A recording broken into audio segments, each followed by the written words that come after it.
And we are live.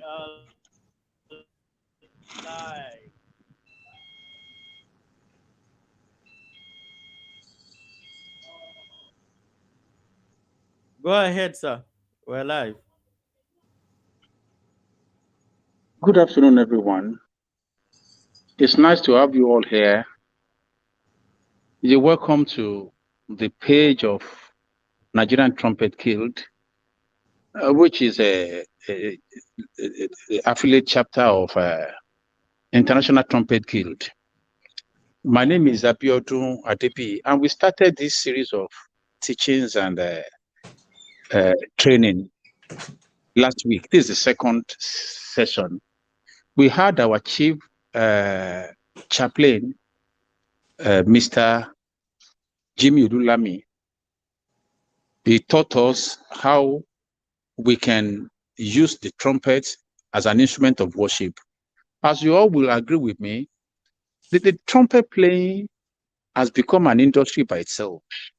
It is not just a musical instrument that people just play anyhow. A lot of different kinds of industries are coming out of trumpet playing. People doing vocals, people playing classical music, people playing jazz, and the latest of such is people that are worshippers. They are ministers. It is not something that is long. It started. I mean, I'm sure that Pastor Phil Driscoll, a minister of the gospel, started it. I mean, popularized it here, and a lot of people keyed into it. Pastor Nathaniel Bassi, Jumbo, Anibet, Victor Ademofe, so many people. So we had to look at that area last week, and we had a beautiful time with our chief chaplain. Now today we are introducing a gigantic person in the field of trumpet playing. I've known him for more than 3 decades. We are really very, very close. He was coming to my house. We played in the same so many orchestras and bands together. We practiced together. So I am very, very certain of his capabilities to, handle today's topic. Yeah, his name is Ayo Akinduro.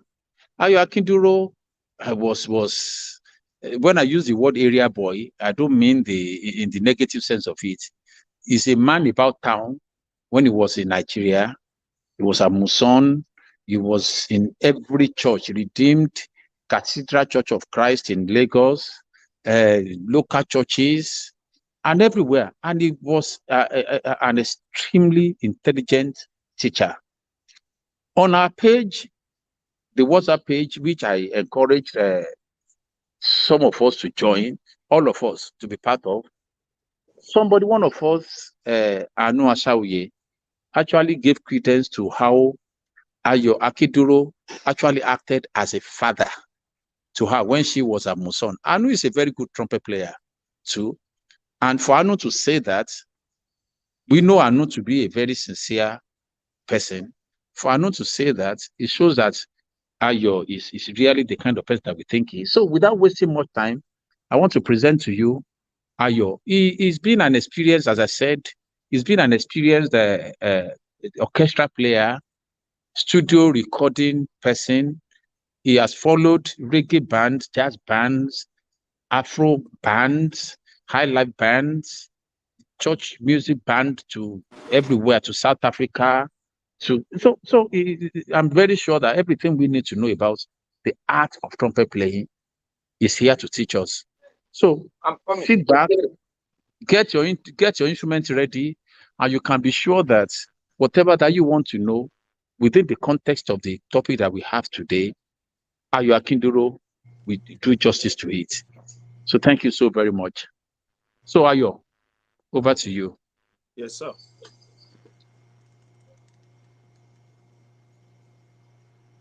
Greetings, everyone, and welcome to the second edition of the webinar series organized by the Nigerian Trumpet Guild. The NTG is an affiliate of the International Trumpet Guild, which is responsible for the organization of trumpet festivals, trumpet programs, and articles and publications all over the world. In this series of lectures, we want to start getting into. The first of it is that we're talking about the foundations of trumpet playing. Foundations of trumpet playing, part 1. Foundations of trumpet playing are so vast and enormous that we will not be able to cover them in one slot like this. However, we have earmarked some few of them to quickly get on in this presentation. Our subsequent ones that will be introduced will delve more on how they are being played and how they can be properly interpret them in stylistic performance and in what genres we're talking about. Now, this is like a refresher course for those that have traveled this route before, been playing trumpet before, and also a thorough guide for new entrants into this course. And we are going to keep this so brief, concise, and detailed so that we don't bore you too much with much information, because we are still going to get to several editions of this webinar series where we have more practical demonstrations on it. We just don't want to get into this and start on this note of picking up our horn and start playing beautiful solos or brilliant thing. But we actually need to outline and discuss some things we need to remind ourselves, revisit in this course of exercise. My name is Ayakindo, and I'm welcoming you once more to this exercise. Here we have an exposition on core elements. What are the core elements, the building blocks, the foundations of what we need to know? And what does this core element, what do they stand to help us do? Where did they push us into what? Into mastery, into any level, at any time? It talks about the basic principles of trumpet playing up to professional levels are the building mechanisms required to keep the muscles and reflex in constant conditions with less resistance. Everything about the trumpet, about trumpet playing and sound production is about muscles and reflex. And we know what muscles and reflex are. They are controlled by the brain, by the nervous system. So whatever, every note we want to play out at any moment, or any musical knowledge we want to share out that requires our muscles, that coordinate our fingers, our hands, our lips, our embouchure, everything, they come out through what? The nervous system. We have impulse. We have to feel it first. We need to know what exactly how these muscles are being coordinated, how they move up and down before what we can produce effective tone. Now, they are not magic because they are physiology. I mean, they work on principles, how we've learned to respond to them. Now, these approaches are necessary as they reinforce every corners with reliable support in musical expressions. In any form of musical expressions, we choose to have preference in whether it's classical, jazz, or funk, or R&B, or soul. Now, these approaches are the same. Now, this edition is talking about the basic entry-level foundations of what we need to know on the trumpet. Once we get to several editions of them, we will now diversify and go to classical, jazz, or funk, or whatever, high life, or Afrobeat, anything you want to, we have preference for. But at these levels, these basic principles are universal. They work everywhere. It's on them that we have to what? Build on and expand and expand. Now, several texts, audiovisuals produced over the ages were built on this. Whatever any books we've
their physiology. I mean, they work on principles, how we've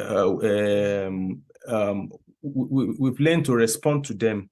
Now, these approaches are necessary as they reinforce every corners with reliable support in musical expressions. In any form of musical expressions, we choose to have preference in whether it's classical, jazz, or funk, or R&B, or soul. Now, this approach are the same. Now, this edition is talking about the basic entry-level foundations of what we need to know on the trumpet. Once we get to several editions of them, we will now diversify and go to classical, jazz, or funk, or whatever, high life, or Afrobeat, anything you want, we have preference for. But at these levels, these basic principles are universal. They work everywhere. It's on them that we have to build on and expand and expand. Now, several texts, audiovisuals produced over the ages were built on this. Whatever any books we've encountered, any audio trainings we've seen before, or videos that are teaching aids in any way we've come across online or on any several social media platforms, as based on these foundations we're talking about, because they actually they are using the same foundations to mount up structures in them. It's like in building now. Once you have a building, you have a foundation first. It's on this foundation that you start mounting up bricks and structures in them. So we are having this expose based on what we need to know at the beginning stage. Now, the journey so far is about my quest for trumpet playing, how I started, and what it has helped me to attain. I actually talk about what voluntary uniform experiences. Now, voluntary uniform experiences are the eras when we had opportunity to be part of the Boys Brigade, the last and lasses, Royal Ambassadors in those days, and what they stand. I mean, what actually we got from their experience, because they really gave us this foundational approach in how to keep in tune, in time, and how to play in ensembles with drums, because then I mean, it's a martial music experience. So this uniformed voluntary uniform experience has always been helpful to everyone that has gone through them assiduously. Now, I also moved to the areas of musical literacy skills. I mean, when I started learning music theory and what it has done for me and how it has helped me figure out several things on the trumpet. Now, I'm also stressing that we definitely need to go back to this drawing board for those of us that have not had any experience about musical literacy. When I say musical literacy, it's music theory. I mean, it doesn't matter whether you have preference for jazz music or for funk, for anything. They are still going to be written or communicated to you in these languages. So we need to learn some basic things about music theory, how notes are being constructed, how phrase works on chords, how licks works on any expression we want to do. So we need musical literacy skills, and I'm saying that also because it has helped me to where I am up to this moment. Now, I talk about gaining foothold in performing circles. I came to Muson, I had experience with Muson in the Muson Orchestra, played trumpet there, and also I taught in the diploma program way back then. And all these are still all related to trumpet playing and performance. And like I said, if I didn't have any music literacy skills, then I wouldn't have been part of these societies then, because they don't encourage, or they wouldn't speak to you or communicate to you in language that is not appropriate for music. So I also had experience in ensemble sessions, also in quartet, in duet, or even with pianos, and then even with also in recordings, I mean, sessions as well. I moved on to teaching opportunities, also started having studio teachings, teaching people, that's one-on-one, and then classroom teachings and there. And also, why I'm saying this is that, I mean, all through these ages, they always have impact on our on what we stand to get in our journey. Then popular music adventures are the areas when I started playing with bands, recording artists, and started recording. I mean, having experience with bands out there, even after moving on from classical music, I sense the approach that you just need to move around and gather this experience one after the other as you move on. All right, in this segment, we're talking about standard and auxiliaries. Now, we know B-flat trumpet as standard and others as what? Auxiliaries. Auxiliaries are what they are helping. They are like trumpet that is being used occasionally or in some segment, but way back in 1600s, 1500s or thereabout, or I think it's 1400s. So, I mean, they had kind of trumpet that were designed for those eras. I mean, we don't need to go back to these eras. But in the categories where we have the valve system, these are the valve trumpet that were considered in the valve system. Though amongst this list, we have the natural trumpet, which is like a bigu, a long bigu.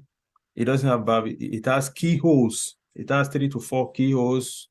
We can take some time also to look at, because I don't actually want to bombard or put up too many images here about all these trumpets, and I don't want to spend most time on them. I actually just want to glance through them. The natural trumpet is the oldest amongst here, and it's actually been used in Baroque music. After the natural trumpet, we move on to the D and the E flat trumpet. They are also in Baroque eras. These are trumpets in the Baroque era, 1600s, before we got to the eras of where we have the standard B flat that is common these days that we all have around. You can see in the diagram, the first one there is the standard B flat we are conversant with. The second one is the C, which is mostly used in orchestra sessions or modern trumpet playing, modern music, 20th century music. And the third one is where we have we have the D, which is also Baroque. The third and fourth are the D and the E flat. They're similar. It's just about the tuning. You can notice from here that the last one is the piccolo, which has 4 valves. Now the piccolo trumpet starts, the lowest note on the piccolo trumpet is the F above the middle C. The F above the middle C. So, and it plays, but hardly do they write note for it on that F. But you always have the first octave of the trumpet, which is the C in the third space. For those of us that understand musical notation, the C in the third space is where we have the piccolo trumpet writing it up. So mostly its range, they try to cover it within an octave there. All right, so this is just like a run through on this standard trumpet. And if you can notice quickly that from the tuning slides, the shorter they become, the higher they go. So from the B flat to the C to the D, they keep getting smaller. That's how the range keeps going up. So these are like just run through for those of us that want to have an idea of what they look like and how they came into what we have now. But some do still have access to orchestral music, and they can as well play them and see how they sound. You can as well listen to audio recordings and see the difference in their tone production with this standard. Now, attitude determines altitude. It's what you know that determines how far you can go. It's how you practice that determines how best you become. It's also what you read and what you have listened to that determine what you become. Now, it's also, you can see there a certain school of thought will find that 90% of trumpet playing is mental concentration. Now, mental concentration, creative mind, listening culture, and music appreciation. Mental concentration is how focused are we? How balanced are we? Even in physiology, in physique. Now, creative mind is how we can think of music, because music itself requires you to it requires a process in the brain, how you can phantom them out. Listening culture is what you receive in. Music appreciation is what you know about what happens there, how you can analyze this. Now, all these are actually stored in your subconscious mind before you start even picking up the horn. Be as it may, we might think, why do I actually need all this 90%? How come this is taking 90%? But the fact still remains the same, that whatever we say the trumpet is just responding to what we know already in our body, psychology, and then from here down, what is our physiology. So the psychology and physiology of us determines what the trumpet is going to give us. Now, 9% is airstream. What is airstream? From the diaphragm, how we breathe from that diaphragm, because actually it's from the torso where the air emanates from. It's being controlled there. The exact volume exact amount, the measure that we need for each note is being determined from the diaphragm. It's from the diaphragm, and then it's being shaped by our facial muscles, our embouchure. Once you get there, we'll talk about embouchure. Now, 1% is everything else from horns, mouthpiece, tongue arch, and pivot. Now, we know what horns are, which are it's our trumpet. Mouthpiece are what the first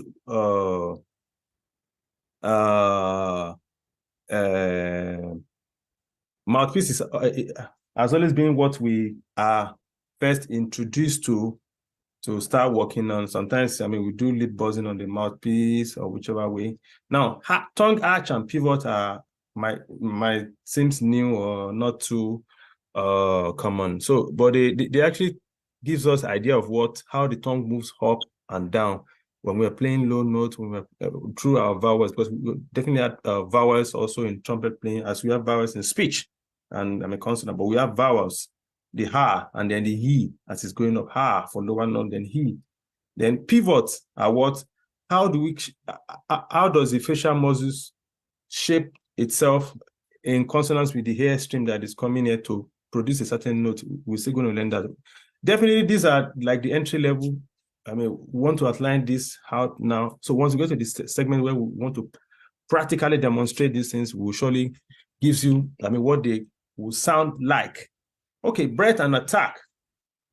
We all think, oh yeah, I breathe. I mean, we all breathe. I mean, we need air. But how do we breathe? Are we sure we're breathing right? Now, breathing, as we all know, is from the physical part of the body, right? Now, it's from the physical part of the body. We don't breathe from here. We only use our nose to drop to control this breathing. I mean, it's actually once we say we are using the nose to breathe, we are using the nose to draw out the hair in the whole torso of our body, and we are being encouraged not to breathe with our shoulders coming up or our diaphragm also coming up. We are encouraged to breathe with our stomach coming out. For example, if this is the air that is coming in, this is your shoulder, this is your stomach. If you are breathing in, your stomach needs to go out. So not where you want to breathe in and then your both goes in, because if both goes in, there's tendency for your shoulders to rise there. So it's always advised once you are inhaling, I mean your shoulders, your stomach should go out, because once it goes out, it creates large room for the diaphragm to store more air, and once the diaphragm can contain this air, it can regulate it as it's going out. Now we're talking about breathing gymnastics. This gymnastics is about like athletes. They prepare before having any event. I mean, they need to get these muscles also ready. They need to get the whole body in shape, in tune. I mean, we can as well cultivate this habit of doing some breathing exercise. I mean, holding up the breath, inhaling for some minutes, hold it up there and release it out. Hold it in also for some while, for longer as we can. Then, so once we release them out, we have to also keep them down there. There are several approach and lessons on breathing gymnastics. Like I said, we just don't want to keep this too much expansive. We will definitely deal with them in subsequent series coming up, because we actually want this to be like an outline to introduce us to what we are to meet when the series keeps unfolding. So embouchure is what everything that has to do with the face, the lips, the teeth, and the tongue. All the muscles there, how did they respond to notes, to trumpet playing? It's what embouchure is about. You can see from the diagram, the red part is all those red parts, even down to here, to the neck part is where we have what the muscles there. So these are the muscles. Blood needs to flow into them to be ready to perform. And then there's no way we can get this done if we don't understand how they work. Now, how do they work? Blood needs to flow into them, because if we've done some breathing exercise at the elementary stage like this, more blood will flow into them, and then they become relaxed, and then we can ease out tensions, because there are tensions everywhere in the muscles. Once they become relaxed, they can be easily manipulated. Now, as far embouchure is concerned, most times, traditional approach, they will tell us, oh, we need to place the mouthpiece at the center. It doesn't work well for everybody because our physiology is different. We're wired differently. Some embouchures can be slightly away from the center, or but we wouldn't want to encourage where we have to have embouchures here. I mean, because that's uncalled for. Yes, we've seen instances of people playing, but how do you want to keep the firmness of the lips? Because if it's too much more away from the center, it becomes a problem to control later. Now, but for you, everyone needs to figure out which best work for him. That's why I said where it feels most comfortable, provided both ends are firm. Both ends has to be firm. Aperture is what? The opening where the hair is needed. We don't need the whole mouth just to get the hair out. We just need the aperture. For example, you can say this. Now, let's say this is a mouthpiece now. It's inside the ear. Inside this O is where the aperture is now. It's only where the hair needs to get out now. If we keep the aperture in this particular position, we don't need to, once we take the trumpet out of our mouth, we don't need to take it back and create another aperture here, because most times we unconsciously started creating several apertures in our mouth at various times. Because once we wear one out of forceful playing, we tend to create several apertures again everywhere in our mouth, which makes us imbalanced. Because the lips also too is full of muscles, and once they get wear out, I mean, there's nothing we can do. It makes us, it sort of frustrates us, and we can't move on. Then the airstream is where what? How do we channel the air properly? Now, in this segment of the airstream is where we're talking about attack. There are series of attack also, but we will deal with them also in subsequent lecture, like I said, because there are how they work, the two, and the ku that comes from what? The throat.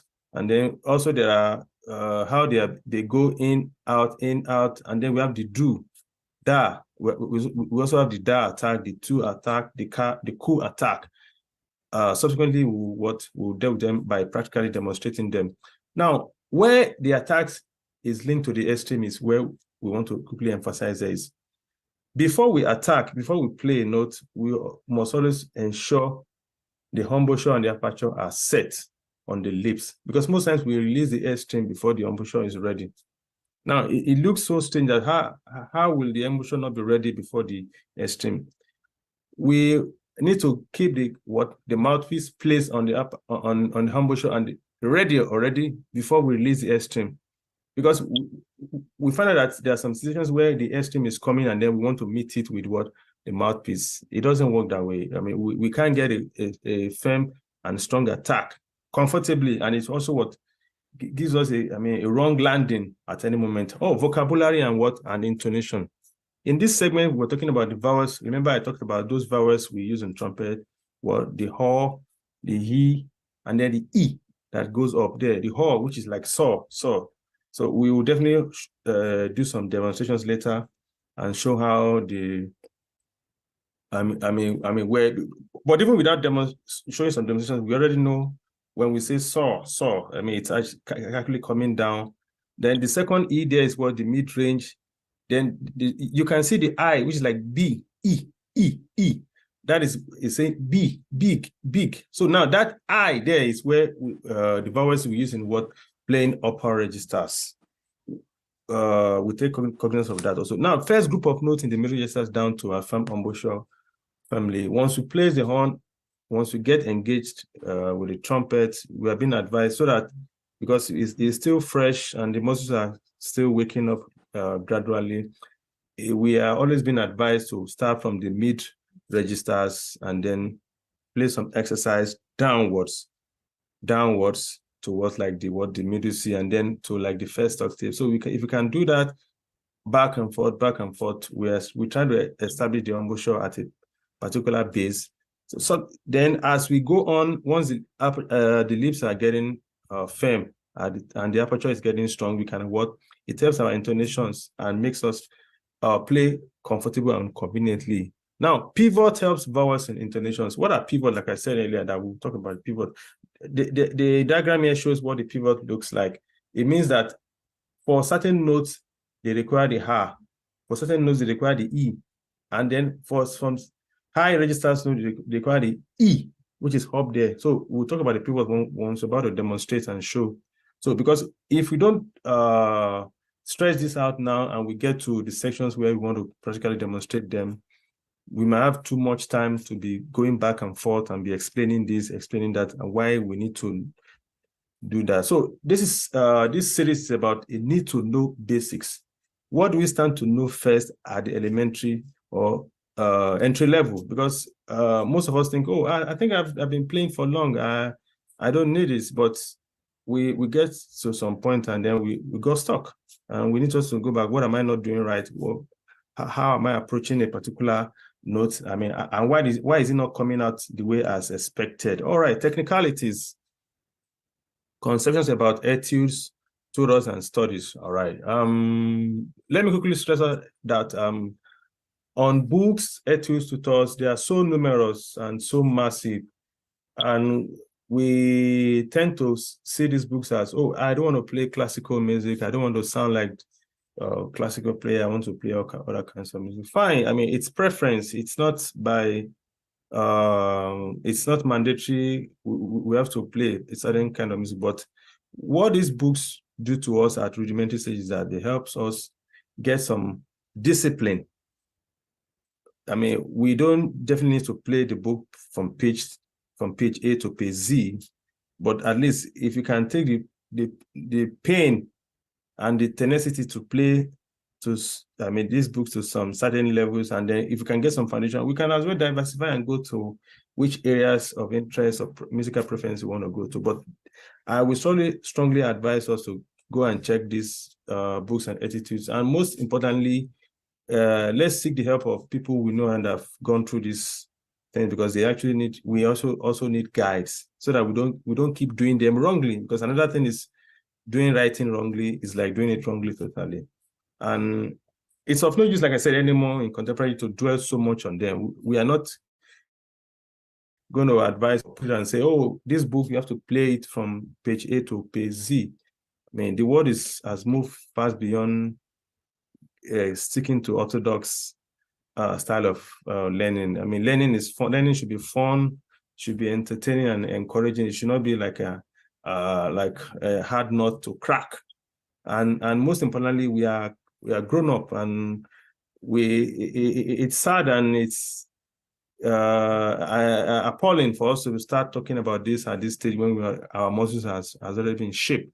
It's better off when we are still young and we are developing, because I mean, what this instrument requires is that as we keep growing on, as the muscles keep stretching, it's when we should keep practicing all these technicalities, because we find out that we keep struggling with them at this age. It becomes so hard to get on and play flexibility, range, or tonguing. But definitely we just need to do them, whichever way, at our own pace, and with strength and effort that we can put it in, not minding how far or we can go about it now. So because under technicalities, like I said, we'll definitely have demonstrations as related to certain kind of music in subsequent series, because I just don't want us to stress this out in playing flexibility or range in the way a particular genre, whether it's classical is, and a particular genre, whether it's jazz is, or whether it's funk or whatever. So once you get to certain kinds of music styles and genres, we can as well show how, because for example, if you look at tonguing now, the tonguing, the way we talk about tonguing here in classical music is not the way it's been taught in jazz music. I mean,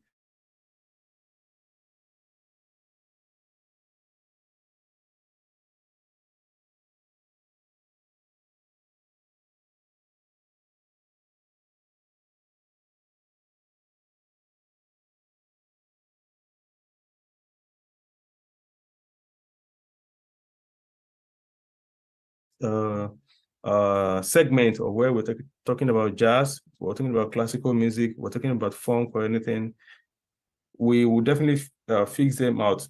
Flexibility, what's flexibility? Is playing it was smoothly. Well, I actually place an example of what endurance is like here. You can see from the first note to the last note, it's a long phrase here. That means we are playing with just one breath.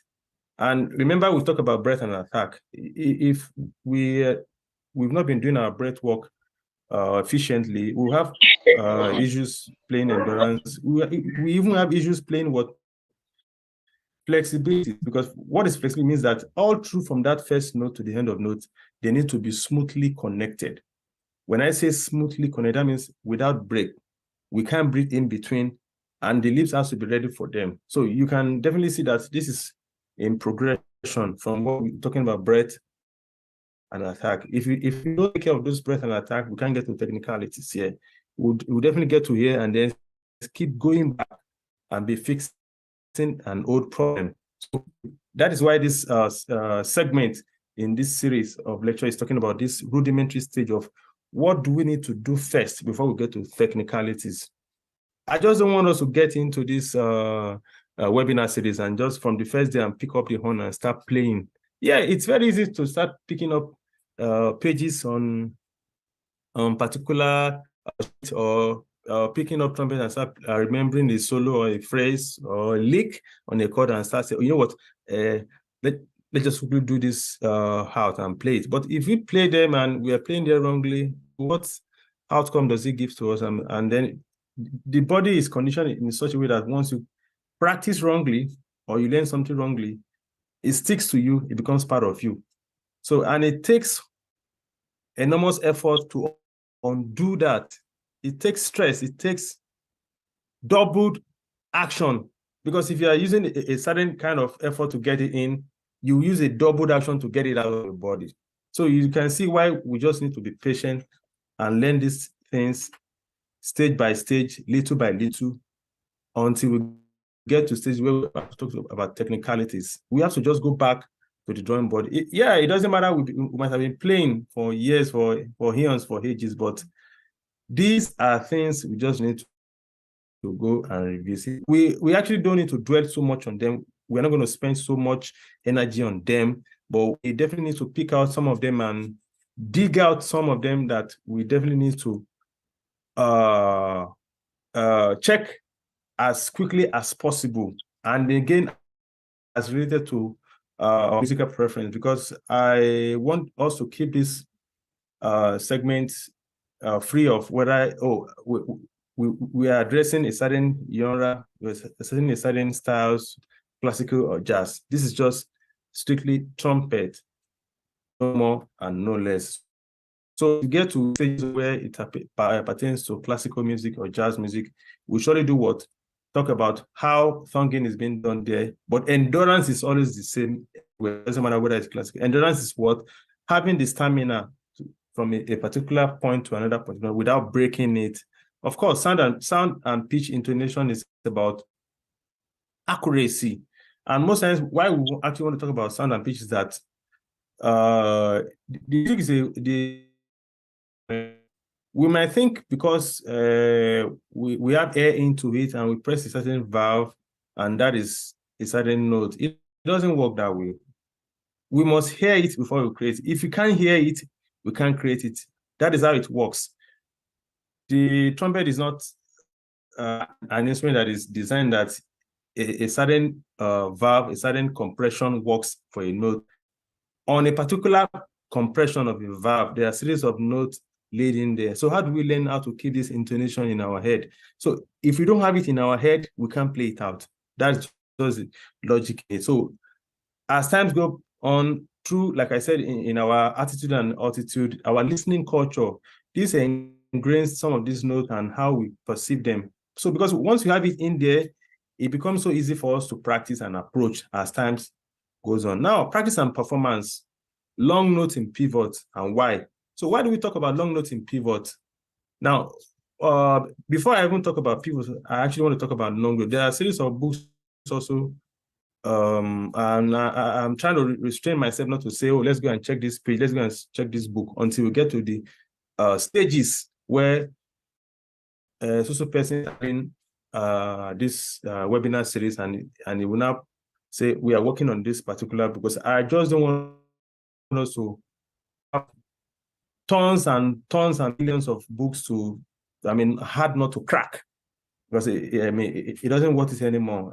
So when we get to this stylistic performance, whether it's jazz or classical, and how to use them musically, because the best way to learn long notes is to play them musically, not to just play it as long, keeping it for long, that is just droning or for long. Because sometimes, when we dwell so much on this long note and it becomes boring and tiring, we tend to get frustrated and then we just want to drop the instrument. So, but when we get to the practical demonstration section, we'll talk about how we can effectively and efficiently use long note musically, with range up and down, playing long note. And you remember I've said about the harmonic series, fifth, the octave, and the 10th, or what, going up to minor 7th. Now, these are where actually they want us to use long note on. And those are, and they are the pivot we talked about the other way. So how do we shape our facial muscles to get this note at any moment? How do we bend this? How does the lips works with the aperture and in consonant with the airstream, that we can produce accurate and precise note at certain time without not missing them. Fine, sure, we might have some little slips, but we definitely need to walk over them and can get them. Then now, structure your activities with resources available. For every practice or every performance, let me start with, because every practice is also it's like kind of mini performance. For every practice, we need to have goals attainable. Oh, if I'm going to work on flexibility studies in this session, let me just go in there and play there and open a page or get it, something that deals with flexibility. So, but if I want to work on range in this session, let me, because you can't get into this session and bombard or barrage yourself with several things together. You find out you ended up getting nothing out of it. So it's mostly advised to structure them into like segment, maybe minutes, maybe 15 minutes for long note, 15 minutes for scales and arpeggio, or another 15 or 10 minutes for range studies. Yeah, another minute, a series of minutes for what? For flexibilities and endurance. Because once you can structure them that way, it helps us have goals on every segment of them. And remember, we just don't want to waste out our time, because if they're not structured, the lips is constrained.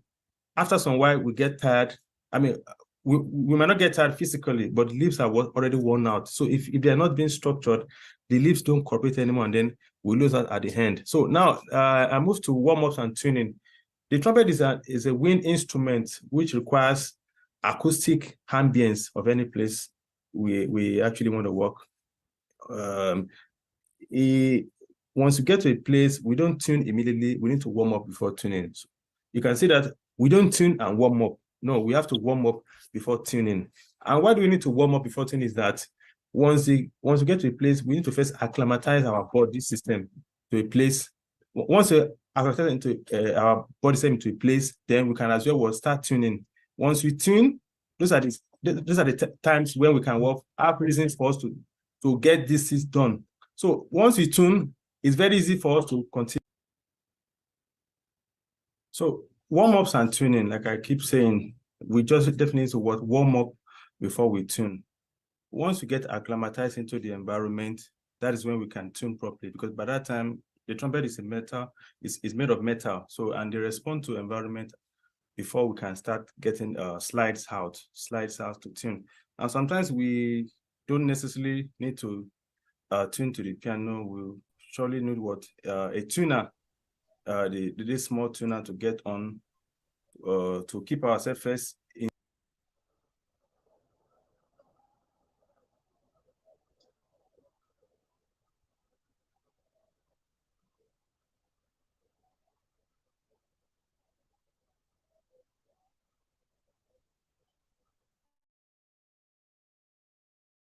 tune before we can as well tune in concert with others.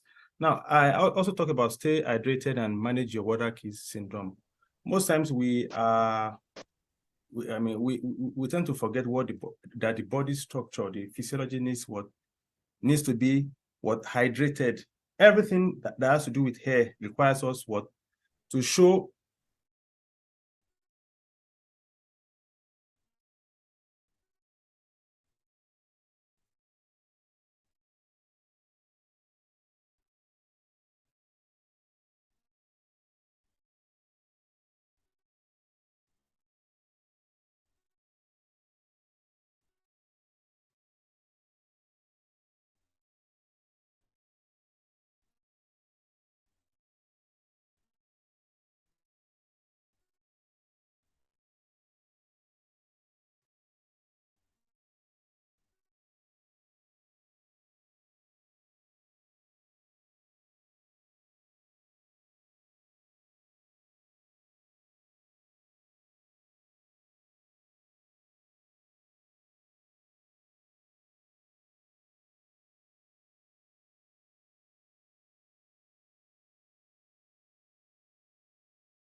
You are muted, Mr. Kinduro. Please unmute yourself.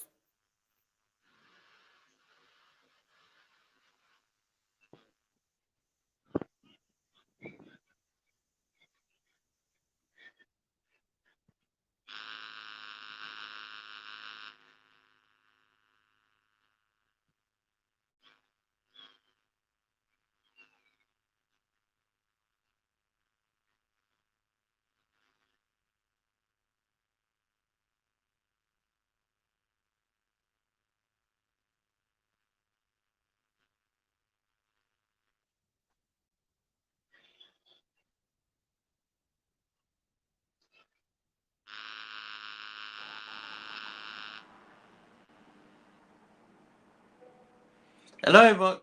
Okay. Sorry, it went off.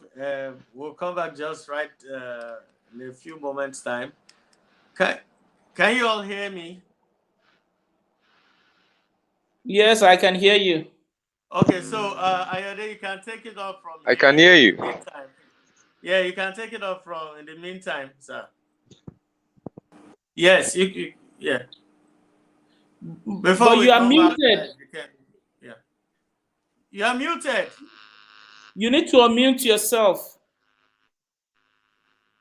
You're muted. Unmute yourself. You unmute yourself. The bottom of your screen. You see the mute and start cam. The microphone, you see it on the bottom part of your screen. Okay, yeah. Sorry, I'm sorry. Okay. Is it on? Yeah. All right, okay. All right. Thank you so much for this time out. I actually want to compress all this into some few what all this presentation is about how the airstream is being managed from the facial muscles to the lips, and because basically I will definitely talk about this pivot. Now the pivot is why I actually want us to stress talk about this pivot is it is basically what we need to classify ourselves where we belong to so that we can play effectively. For example, if I'm playing a note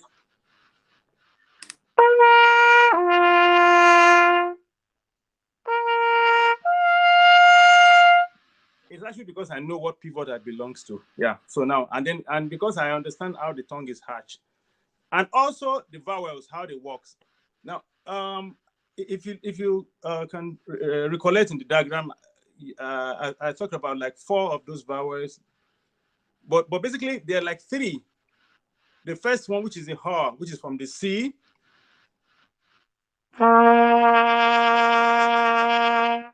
The second one goes into the, which is mid-range, which is G, which is the O. Now the O is where we have like those 2. In the diagram, you can see like 2, like 1 E. Then the last one is the E. Let me play the O, which is the G first, so that I can play it up to the E, which is which begins upper register.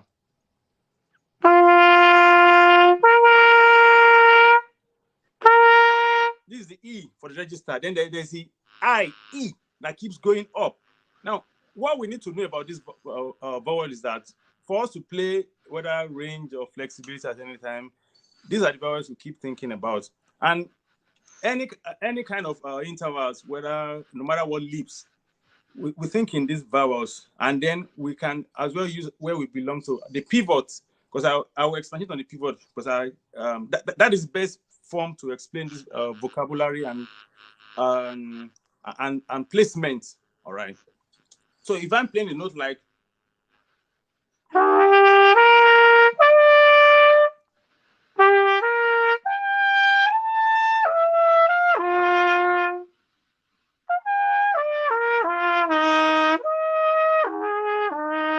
now, it's the pivot.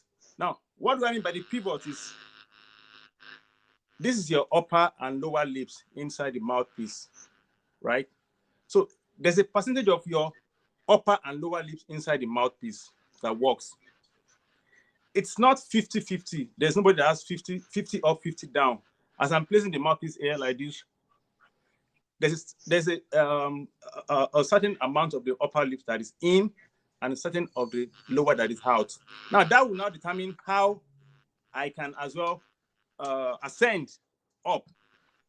I actually belong to the type 3 players. I will explain from the type 1, 1, 2, 3, 4. It's actually from a system popularized by a man called Donald Reinhardt. I mean, you can look him up later on. It's actually it's called Encyclopedia of the Pivot System. It's massive. It talks about how airstream works. There are three types of embouchure, but basically there are like two. One is downstream, and then the second one is what? Upstream. As the mouthpiece is, once airstream goes in there, it doesn't go in straight, no matter how straight the mouthpiece is. It's either going down or it's either going up. So the first task we need to know about ourselves is to know, am I an upstream player or am I a downstream player? Now, if I belong to the upstream category, how do I get my pivot? What position should the mouthpiece be, and what angles? Because I mean, there's actually what we call angles up to in trumpet. Angle. That means angle up and angle down.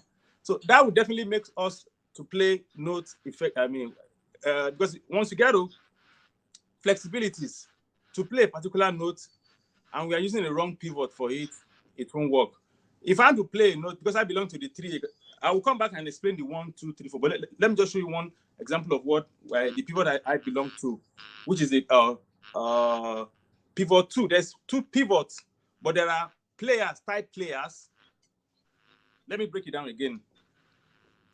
There's pivot 1 goes up, pivot 2 goes down.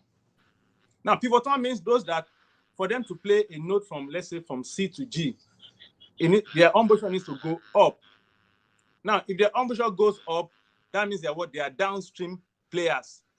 So there are the pivot 2, the embouchure needs to go down. They are what? Upstream players. If I'm playing this note,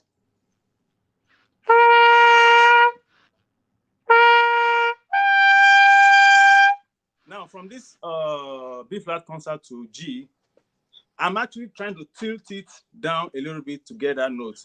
If I try to tilt it up like this, it's either the note will crack or it won't be precise. So I sort of discovered what pivot type players I belong to, which is 3.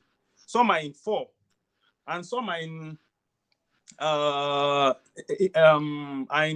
the 1 and 2 are obsolete. We definitely can't get people in those 1 and 2 anymore, because their dentition, the alignment of the teeth and the lips are strictly the same. I mean, they're rare to find. But most of us are in 3 and 4. But like I said, I will definitely post to the WhatsApp group like short note, so that you can use that to find out which pivots you belong to. If you know what pivots you belong to, once you get to sections where we are to play a particular note or play a particular range, you definitely know what pivot to use. Because if you are using the wrong pivot, it's definitely going to be giving you strain and stress on your embouchure. And then if you are experiencing too much strain and stress on your lips, you get worn out easily. Your aperture gets destroyed, gets messed up. And if you keep messing up, you remember I talked about, we changing aperture every second. Because once you play after some while, we keep changing apertures.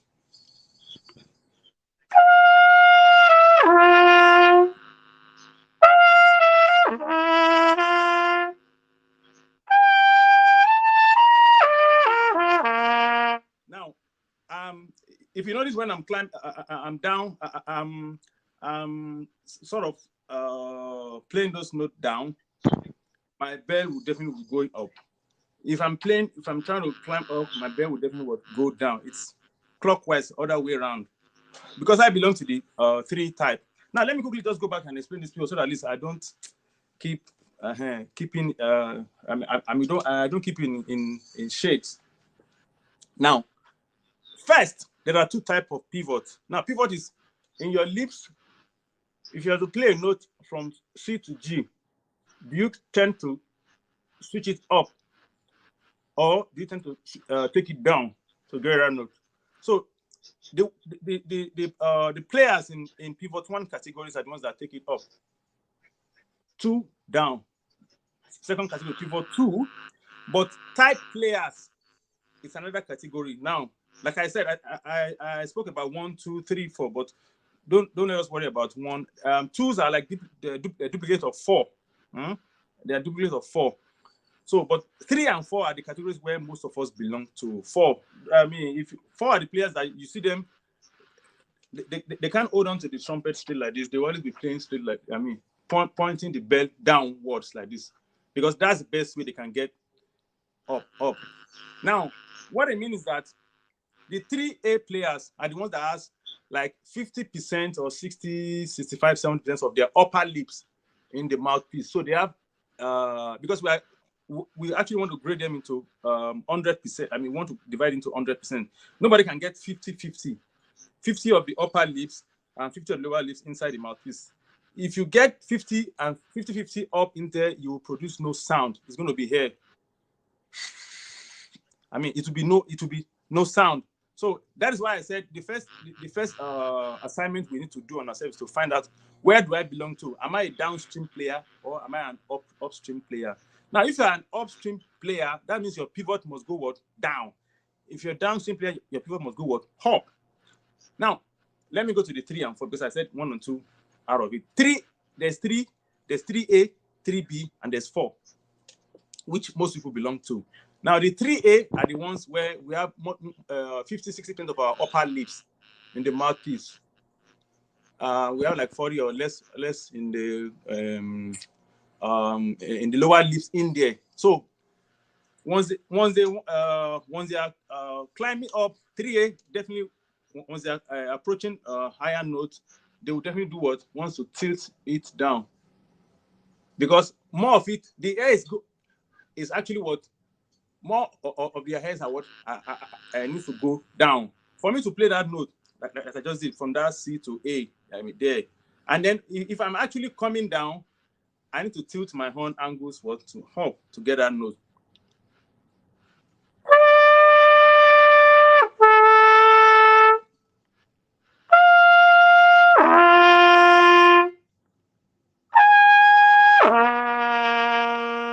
So from that definitely B flat down to that, you can see that there's no way I can play that note and tilt it down. It needs to go up because of the pivot I belong to. Now, why I'm stressing this pivot is that once we take care of this pivot approach, the pivot helps us know how to play effectively.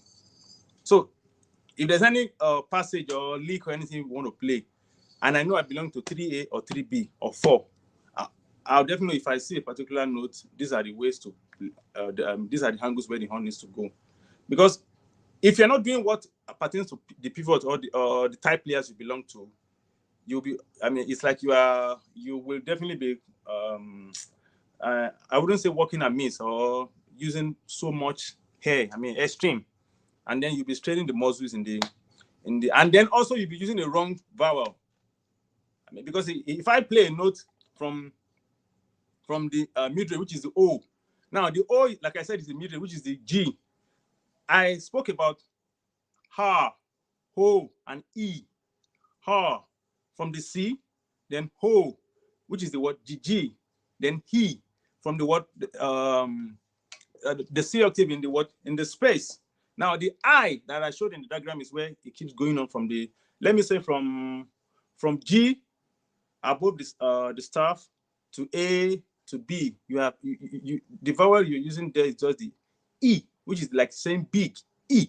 You know, it's shorter than the letter E that we use in those range. So now, why I actually want us to take this into consideration is that if there's anything we want to do, if we're not mindful of this, it becomes a double effort for a single task.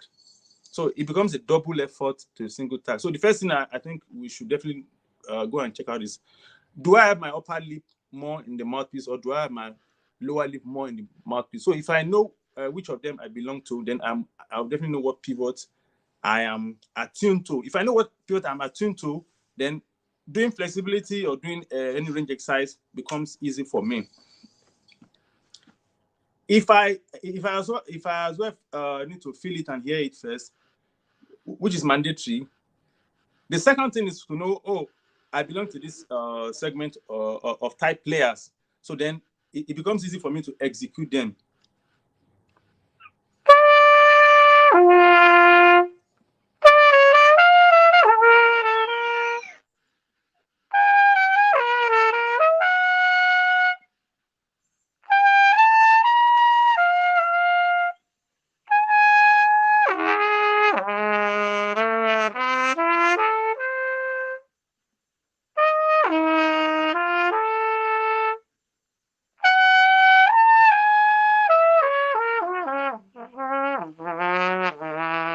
Now, I actually didn't want to tilt it and change the pivot. If I keep it straight from that, what we definitely do is that it's going to wobble the sound, and I probably did that.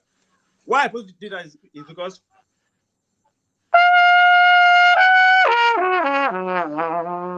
so if I didn't change the pivot or tilt it to what note it belongs to play an endurance, to play range, to play any range exercise, or to play any flexibility exercise, it becomes multiple tasks for me.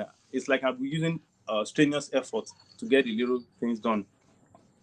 If I think in tenths now,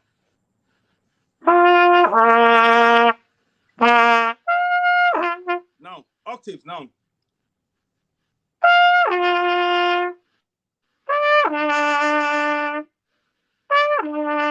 You notice from the, which is what, up, down. Yeah, because I mean for the particular pivot I belong to, like I said, is the 3. I mean, we have the 3B. I think I have it there somewhere there. Yeah, okay, right. Now, 2 players are similar to 1. We wouldn't actually go there, but let's just go and check this 3 and 4. We definitely belong to 3 and 4. I will definitely post this into the WhatsApp group. I spoke about breath, and attack. Now, breath and attack, which I said, releasing the airstream when the embouchure is ready. There's breath attack and there's tongue attack. Now,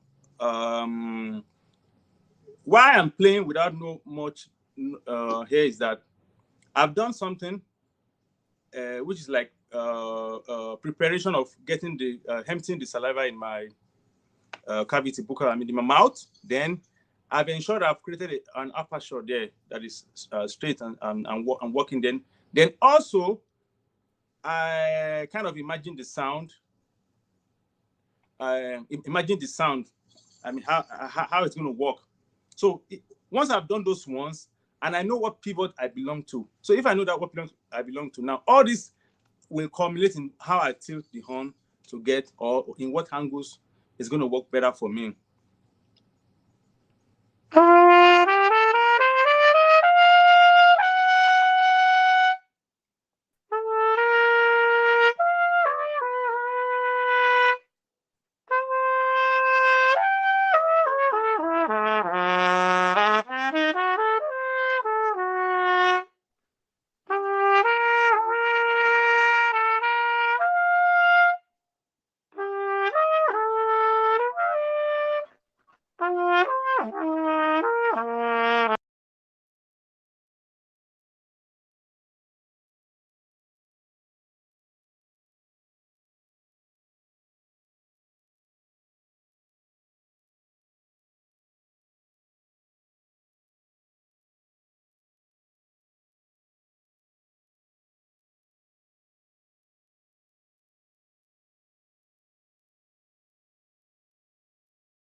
Your mic is muted. Can you unmute it?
Oh, okay. I think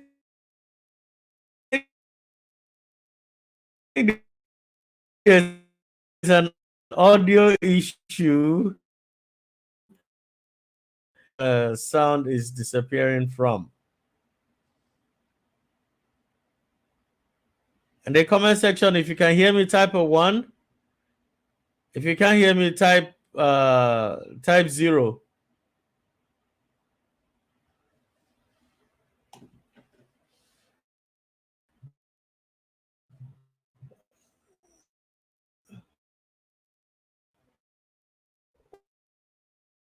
Just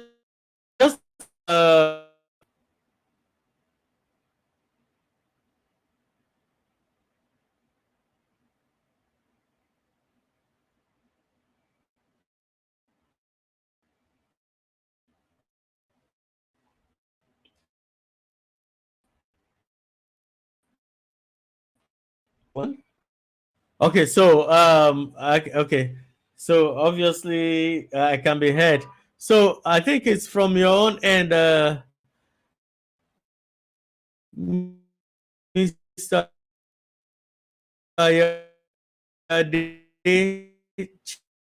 Check audio said here, but I'm wondering why it's not coming out.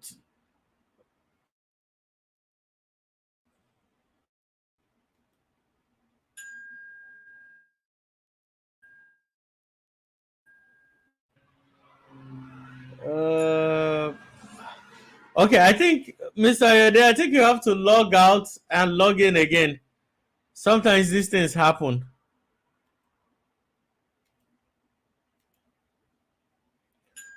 Okay, Mr. Dimofe can, or Mr. Prestige, any of you can be speaking in the meantime. Okay. Good evening, NTG. Sorry, we are having technical issues with the audio, but I believe it will soon be rectified. It's been an insightful session thus far, and I believe we are learning one or two things in the course of this whole webinar. Sorry, I can't come online via video. We all know the situation in Nigeria, no light. So, be that as it may, there are books I want to believe that Ayoade played from, apart from the exercises that he winged all by himself, which is part of the vocabulary of the trumpet. But basically speaking, he mentioned technicalities. So stuff that deals with the technical aspect of the trumpet playing. One book that we all should look at in that direction is H.L. Clark's Technical Studies for the Cornet. H.L. Clark's Technical Studies for the Cornet. For those who may not know, the trumpet player's Bible is called the Abban, J.B. Abban Trumpet Method or Cornet Method. Those who are on the WhatsApp platform already have at least one or two copies of that. There is one posted on the group chat. Okay, Ayo is back on the line. All right. So let me call it off at this point. Enjoy your evening with him, please. Ayo, over to you. Okay, sir. So, do I need to continue or wait for question and answer? What? Okay. If I may continue, I spoke about the pivot system. That why I'm advocating the pivot system now. It's that it's a bedrock of everything we want to do later. Whatever kind of exercise we want to play, whatever anything we want to do, we first need to classify ourselves to what we belong to. First take it upon yourself to know whether you're a downstream player or an upstream player. So now, because if you know where you belong to, because I need to reiterate this back, that makes the mouthpiece and the embouchure cooperate with you. And also because whatever we have in our subconscious mind, the creative mind, what we are listening to, works on what is right here. So if it's not right here, if it's right inside, it becomes wrong outside. So that's why I will stress that need for us to take some time and it's not rocket science to know what type players we belong to. Like I said, just take a look at yourself and know whether do I have the upper lips more in the mouthpiece or the lower lips more in the mouthpiece, based on your dentition or based on your physiology. So if you know where you belong to, definitely you should know what category, whether you are upstream or downstream. Now, if you know whether you are upstream or downstream, then you should know where your angles should be going. If you are to play some certain notes, the angles needs to go up. Or if you belong to if you are downstream players, definitely the hair is what the hair will definitely. It's other way around. So we are like I said, I belong to the three B. 3A are the ones that play, and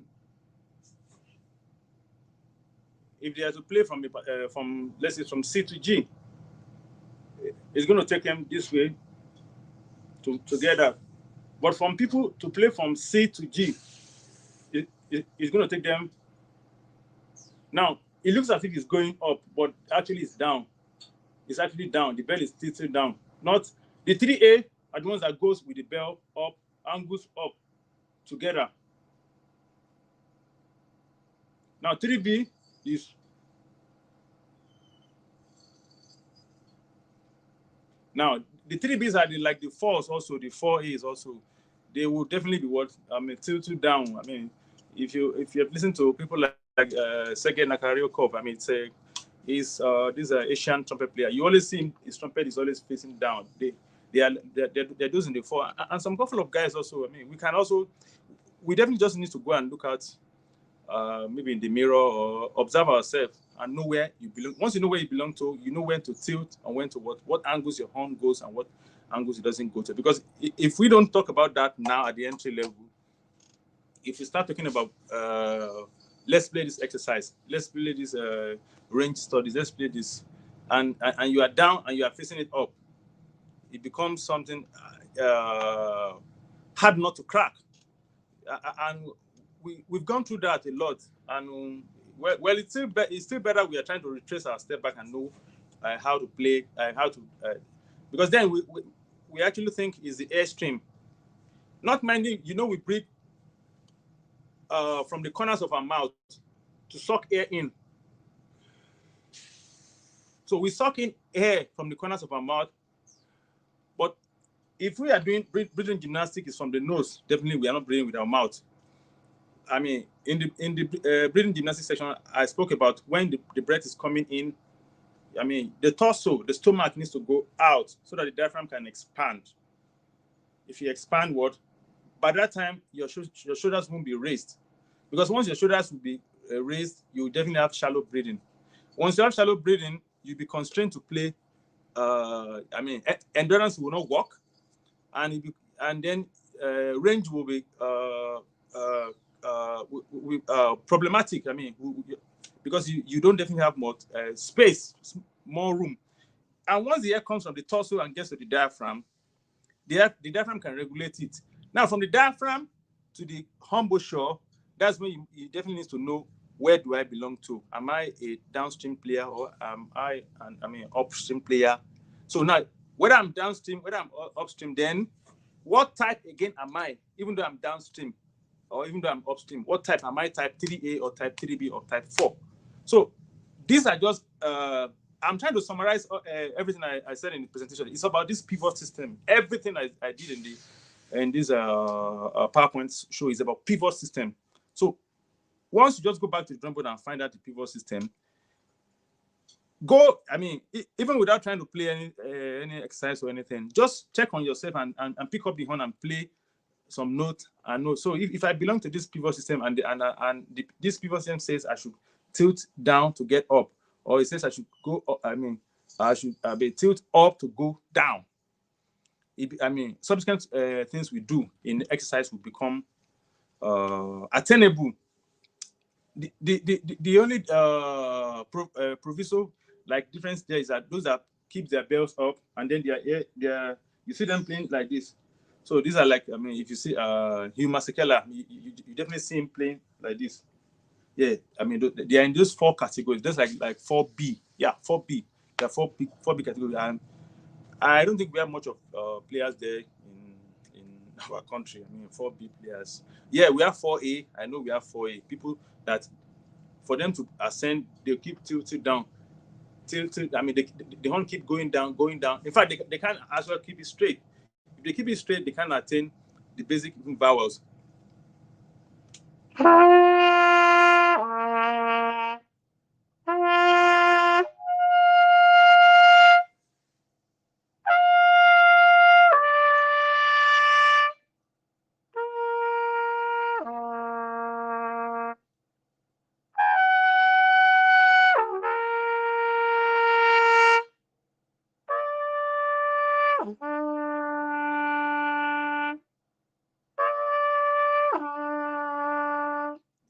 If you notice where I actually belong to, because if I don't tilt it that way, I might have constraint getting that note.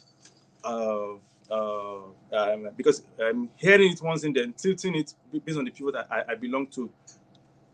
Now that ease off stress of too many work on the embouchure and the aperture.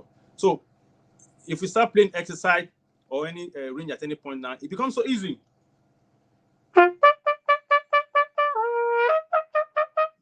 Because by that time, the tongue itself goes front, back. It's like in injection. Let me say in automobiles. It keeps going like injector. It keeps going front. Then good one. Now the hatch that I left then was when the tongue goes down, when the tongue goes up. I've seen players that they play from the upper register. Now, when I say upper register, I don't mean extreme registers, because we tend to mix these two together and say, oh, upper register. Oh, now they are extreme registers. Now, from upper register means from what? From the C in the space upward. Those are the upper register. So they keep middle register from G, which is F concert, right? That's middle register, and then the C itself, which is where, I mean, from C downward to F sharp, that's lower register. So we definitely need to have this idea of why these registers are being called. I spoke about that G, which is the O. Now, ha, O, E, from your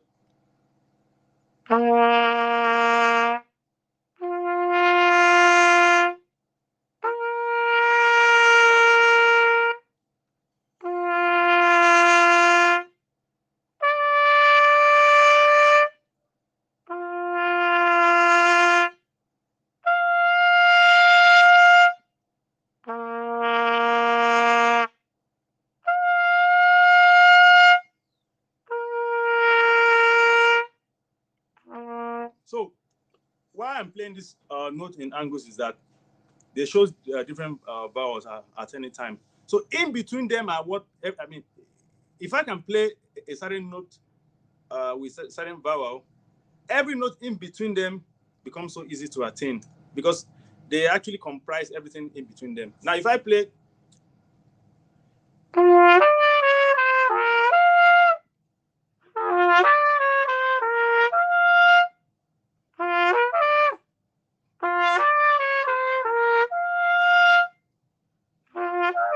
so from that note, from the G F concert, I mean, okay, let me speak in no, from that G to that E, every note in there depends on how in tune, which is intonation. That's another thing. There's a way we play notes, and then it's the intonation is sort of not clear. And why is it not clear? It's not that we are not using the appropriate airstream, but because the facial muscle, the memory, the facial muscles in there don't contract into what they belong to. So now, in between those notes, they become lost in transit.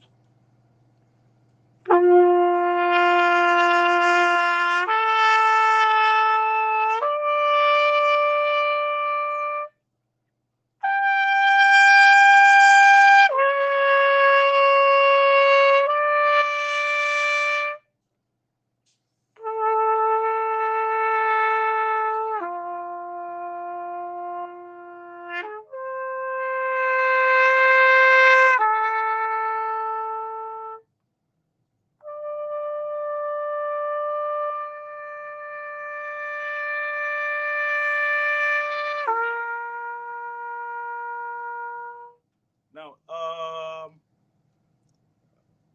one thing about endurance, which I call stamina, is if you have a length of hair as long as this, as the arm, how do we apportion them at various points so that they don't get used out or used up immediately? Within the certain phrase or group of notes, or it doesn't matter, I mean, because I'm trying to keep it straight to trumpet, not classical or jazz, because I actually don't want to start playing licks or riffs and show this, because it's very easy to explain them when they are open note, long note, than playing them in phrase on exercise. All right, so I will definitely, like I said, I mean, what I've stressed so far is this pivot system. I will type it and send it to the WhatsApp group, WhatsApp chat. And so if we work on that, whatever we wanted to do, because the pivot system takes care of the vowels. Simple. It takes care of the vowels in trumpet. Once you know what, definitely it will surely align you properly with everything. Okay, all right. I think we're in the interactive section. Question and answers. Are we on interactive session? Yes, you're very correct. Thank you very much. We've now come to the interactive session where you deal with people from the comment section. So, people, thanks for the presentation. We are really, really apologizing for the technical hitches we experienced today. It was unforeseen, but I do assure you that we'll overcome this the next time. So this won't take us unawares.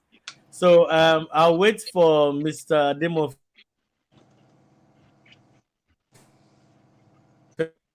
to just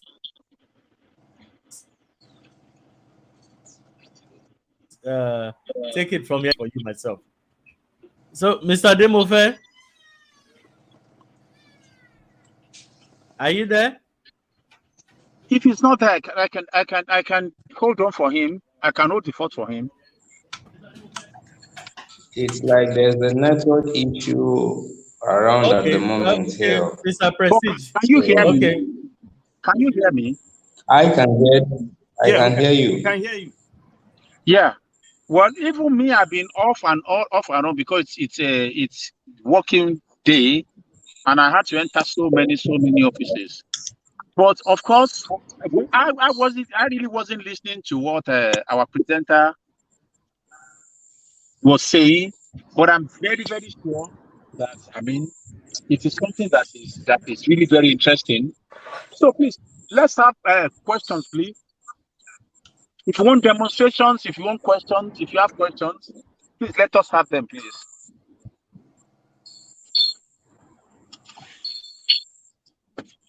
And for members on YouTube and other social media, you just type your question, and I'm sure the administrator and the teacher they are seeing the question, so they can attend to them. Okay, can I kick it off because I personally have let's see. Let me add no. Can you all hear me? Yeah, we can. Okay, yeah. I can hear you. Yeah, clear. So I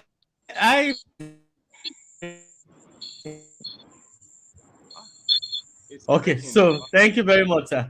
So this lecture is quite insightful for me because even me, I had this embouchure issue for a very long time. If you see my lips, it's very fleshy underneath. You can't see it. You only see this part, but it's very fleshy underneath it. Okay. So I remember one of my teachers. He's just left here. He was here just now. I don't want to mention his name. The biggest headache he had was that my lips was not folding symmetrically like the regular trumpeters trumpet. So he gave me 6 months to go unlearn the way I was playing, and it was hell for me because I couldn't produce any sound. So and I was playing at church. I couldn't do that. I couldn't practice at church because they were expecting sound, and he had already trained me to the point whereby I had a very good tone, but the problem was that I didn't look like a trumpeter. My lips did not conform to the my lips didn't conform to the standard. So and in fairness to him, there were also people invited and it was fine. So it took me a lot of research and I realized that my teacher's upper lips is thin. So it's even easier for him to fold it in. And I started taking note of trumpeter and I saw that people who had my problem, what they were doing was worse than what I was saying because they were now playing from the right side of their lips. I don't know if you've seen those trumpets. I don't want to mention their names. Sure.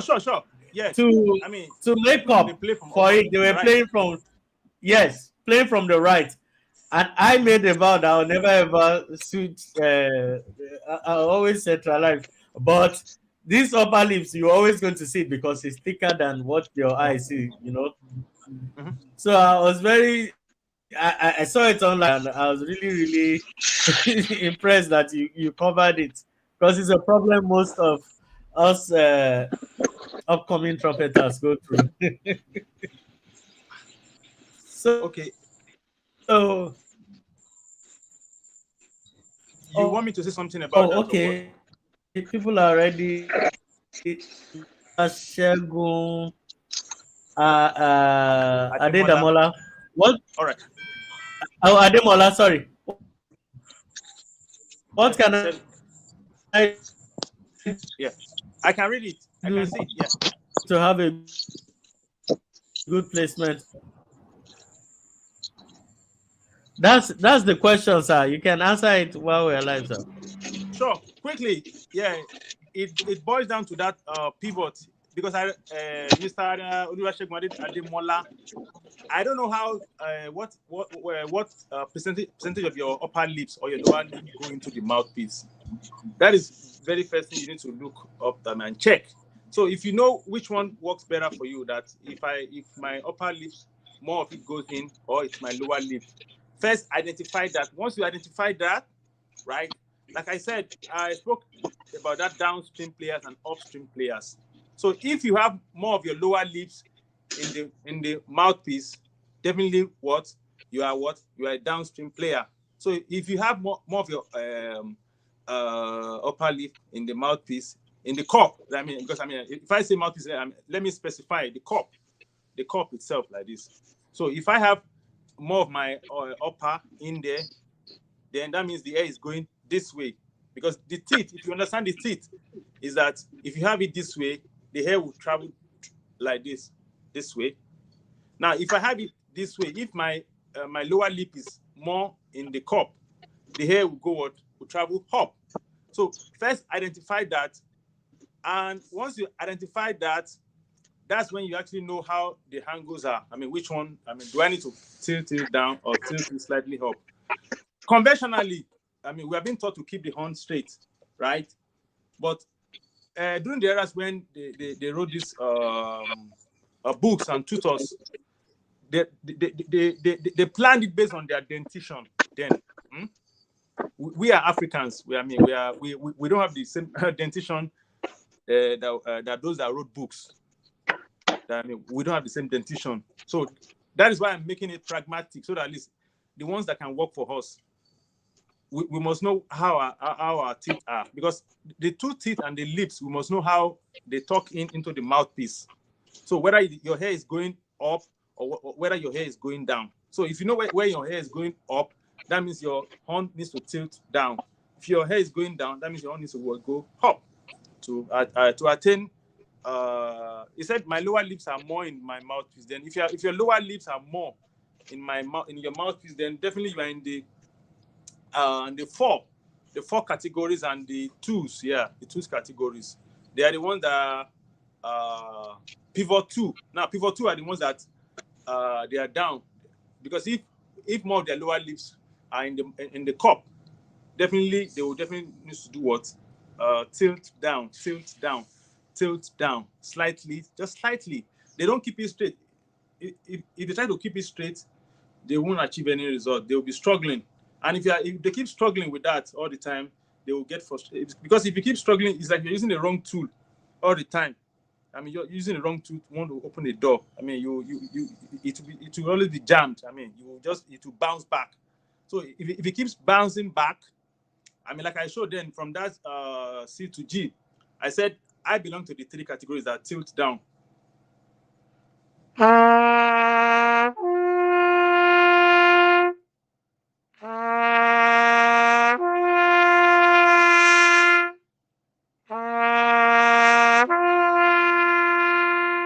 If you can see that, I'm slightly down for you to get that note.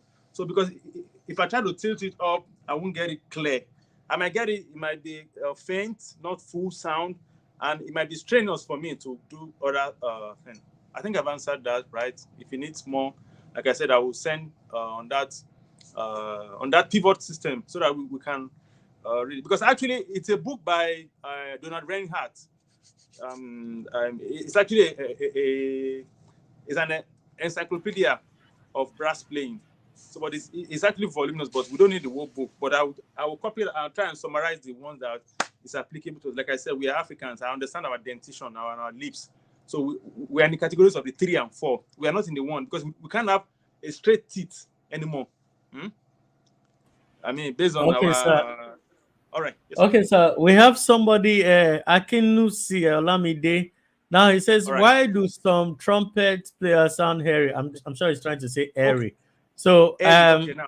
Good. before you answer, because somebody mentioned it some days, I know it's a technique from Clifford Brown, but I'm sure you can explain it better. Good. All right. Now, you see, there are two ways to hit. It's a technique and it's a fault, right? Two ways to hit. It's a technique, it's a fault. And let me first talk about the fault thing. The fault thing is that the corners of the mouth are not firm enough. One. Number two, we are using the wrong mouthpiece. Number three, the pivot system is wrong. I mean, the one, so whether it needs to go up or down. So I understand. I mean, we live where we don't have avenue to change mouthpiece to try out, because normally we're not supposed to buy horn and see 7C there and just put it into our mouth. I mean, we are different. We're supposed to walk into a store and try out, keep trying this. Oh, I think I have a thick lip. I think I have a lip that is tucked in, and then the shop gives you that to try. So, but I appreciate why we can't get over that at some point for some people, because they can't get access to other mouthpiece other than conventional 7Cs or the ones they see around. But now for the technique, that was purposely done. So that is why I said it in the presentation that there are some things that I just don't want to stress now, because it will conflict a report later. I mean, if I say it's wrong now and it becomes right somewhere, that is an example of that question that it's a fault. Those Clifford Brown can play note that are not area as well, but because in that era, see, jazz music it's a black music, and they actually want to defy all rules. They want to defy all rules of conventional white Western world. That look, if they're supposed to do it this way, we can also do it in our own way, because the way we speak is not what the way they speak. So that's why they have this a different approach to have here in there. But for some of us, it's a fault. It's not a style. Are we there? I can't hear you. Can I say something, please? Yes, sir. Now, some of these techniques, all right, sir, that are not working for some people, right, sir, they end up working for some other people. Right. But the question is that at what price? What techniques are for are just, for example, if you are given the old Bible to type, and you decide to go and use manual typewriter, you are going to finish typing it. Sure. People will be able to read it. You understand? But at what cost? At what cost? The other person that is typing using the latest technology on computer, we type one word, we press a button, and 5-10 pages will be reproduced. Now, the point I'm trying to make is that through consistent practice, you can make something that is wrong to still achieve a certain result. You're right, sir. I get what I'm saying? Yes, sir. Some people will tell you that with any mouthpiece, they can get to the highest notes. They will tell you that with any way they've been playing, they are getting results. But the truth of the matter is that what is going to take them intelligent practice of 15 minutes is they are going to end up practicing for 2 weeks or 1 month or even 1 year. Sure. You understand? So this is just I know a lot of people who have been there's one of us that today we do not talk anymore. And of course, he has insulted not only me, he has insulted a lot of other players. Because this guy, I remember, he was a drummer with YS. He started as a drummer with YS. His senior brother, who is one of us, was one playing trumpet and sax. He was a drummer with YS band and was trying to play the trumpet. This guy came to me. I saw him play, and I saw him put trumpet at the corners of the and I said, look, you will not go far if you put the trumpet here. Change. And of course, it was a Muson where he decided and is playing properly. We have seen people who put trumpet here and they can still play appreciable well. But it's just that thing that's going to take other people Yeah. 1 hour to practice and play is going to take them 1 year to get. You understand? So what we are doing here is to make sure that the technique is right. Right. The technique is correct. So I'm saying this because there are a lot of people here that will say, but we know somebody in Agege who is not doing what you are saying, but is, you understand? But he can achieve results. The thing is, at what cost? At what cost? Thank you very much. Look, the Thank mouthpiece we you, are sir. talking about, the day some of us that are struggling to play double high C and we have never played it before, someone just give you a mouthpiece, you put it in your mouth and pa pa pa pa pa pa, and you are hitting. Say what?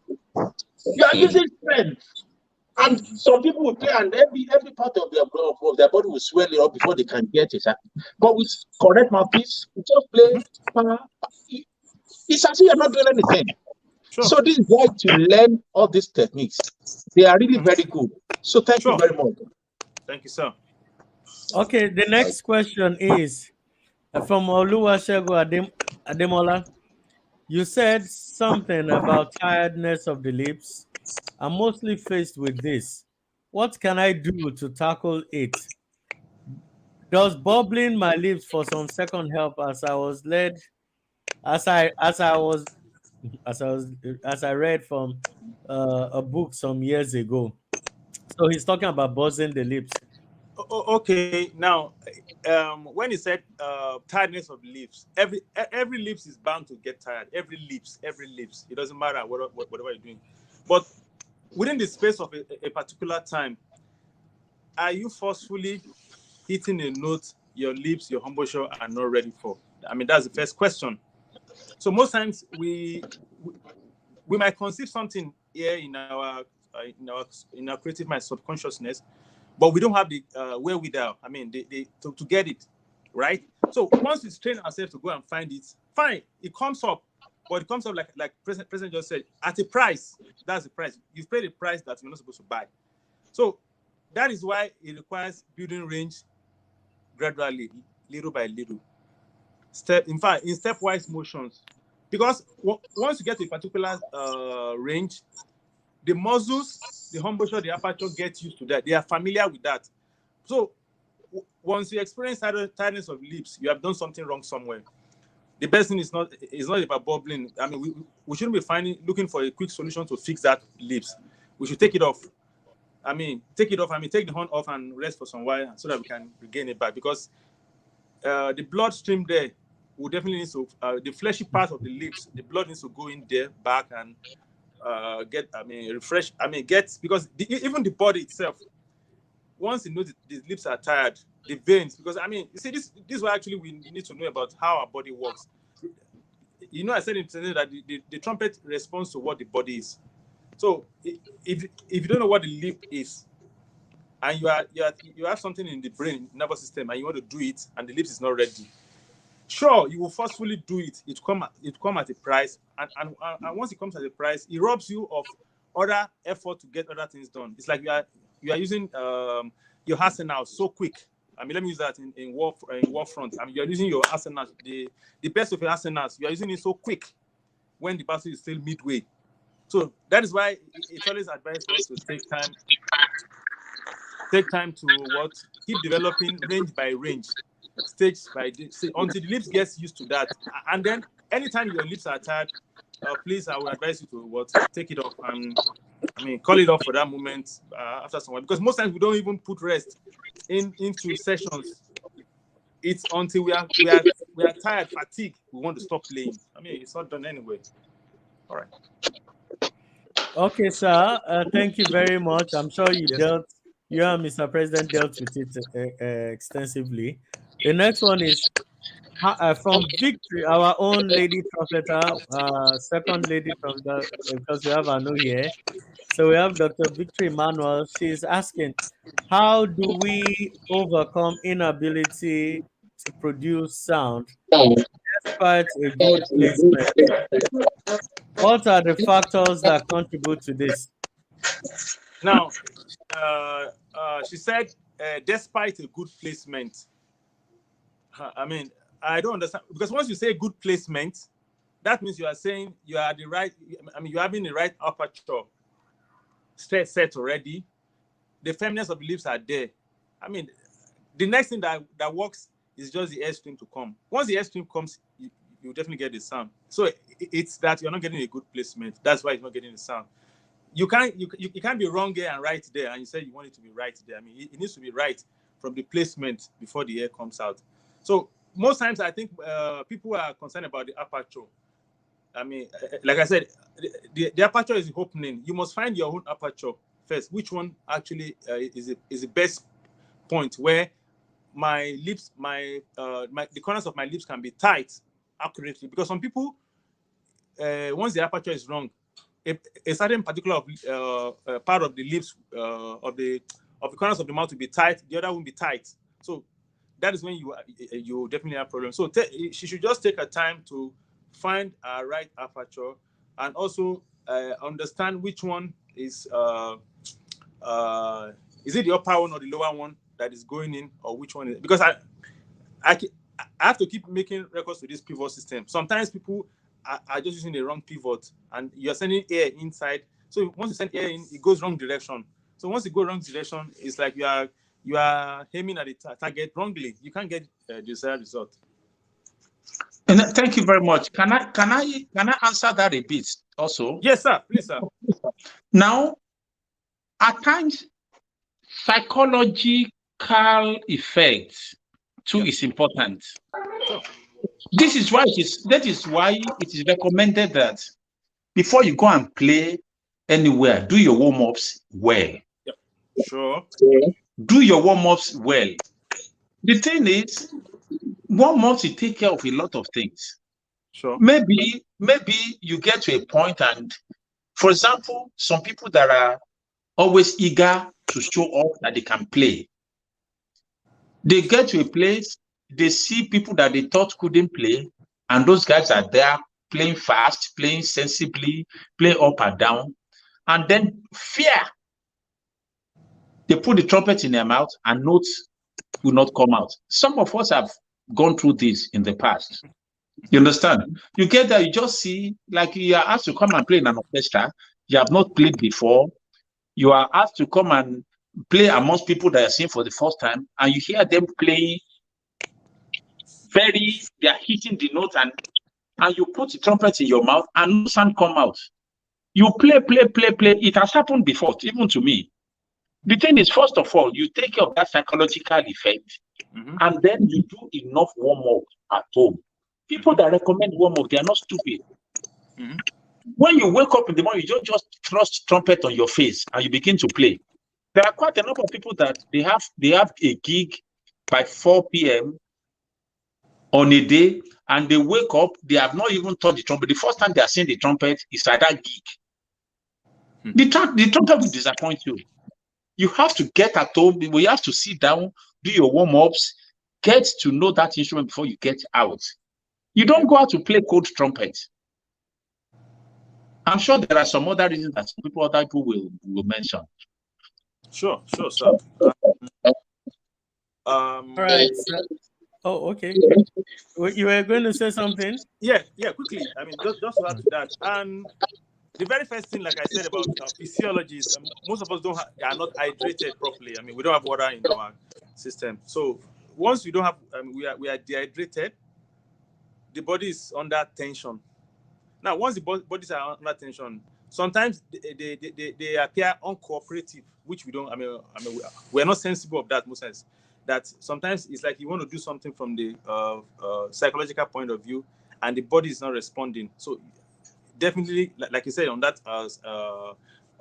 mental construct. Once the body is the physiology from the neck downward, it doesn't cooperate with everything in your psyche, in your mental construct, it's going to be a problem. So that is why warm-ups take care of everything from the facial muscles and from even the internal organs, because this thing it looks outside, but it comes from the inside. Everything from you is working in tangent with a sound. Sound is being produced from every part of your body to this instrument. So it doesn't work. It's actually not just in the lips and on the embouchure. Just take care of yourself. Yeah, another thing before we even go, because we've exhausted our time slot. Another thing before we go is to notice this: every great trumpet player eventually gets tired.